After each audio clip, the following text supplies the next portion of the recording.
एकादशी का व्रत तो कहा जाता है कि संसार का सबसे बड़ा जो व्रत होता है वो है एकादशी का व्रत। अगर आप ठाकुर जी को मानने वाले हो, प्रभु से प्रेम करने वाले हो, तो एकादशी का व्रत तो अवश्य रखना चाहिए। सारे व्रत एक तरफ और एकादशी का व्रत एक तरफ है महाराज, एक तरफ है। तो एक मास दुई पाक में दो एकादशी होए, यानी कि एकादशी में क्या किया जाता है? व्रत किया जाता है, ठाकुर जी को याद किया जाता है। लेकिन महाराज सुदामा जी के यहाँ तो रोज की एकादशी थी। रोज की एकादशी का मतलब रोज का व्रत था, रोज खाने को नहीं मिलता था। जब सुदामा जी लौट करके आते थे भिक्षा में, उनको जब कुछ नहीं मिलता था तो सुशीला अपने बच्चों को क्या कह करके सुलाती थी कि बच्चों आज एकादशी का व्रत है, आज के दिन अन्न नहीं बनता, आप सो जाओ। हम लोग अपने जीवन में दुखी होते हैं, हम पे पैसे नहीं है, हम पे गाड़ी नहीं है, इसी के लिए रोते रहते हैं। यहाँ पर सुदामा जी की तो देखो क्या हाल, क्या दुर्दशा है। खाने के लिए ढंग से एक समय का भोजन भी नहीं है, और हम लोग क्या करते हैं? शादियों में जाकर के एक बड़ी सी प्लेट लगाएंगे, खूब भर भर के तो रख लेंगे, लेकिन जब खवेगा नहीं तो फेंक देंगे।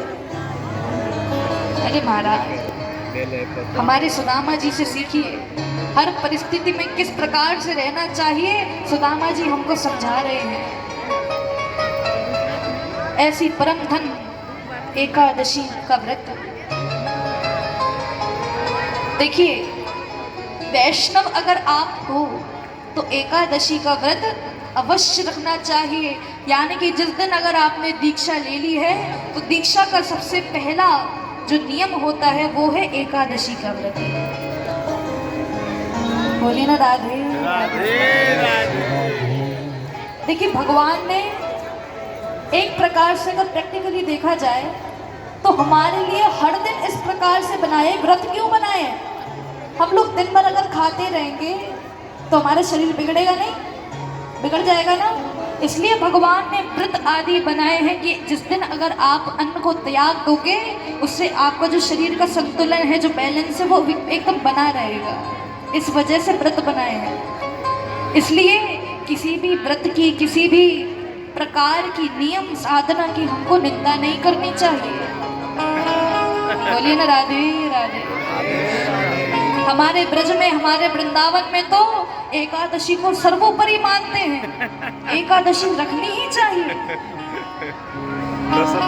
ऐसी दिव्य एकादशी का वर्णन करते हुए एक दिन सुशीला को कहीं से पता चल गया कि अरे तुम्हें पता है सुदामा जी के सबसे बड़े मित्र कौन है? साक्षात द्वारिकाधीश।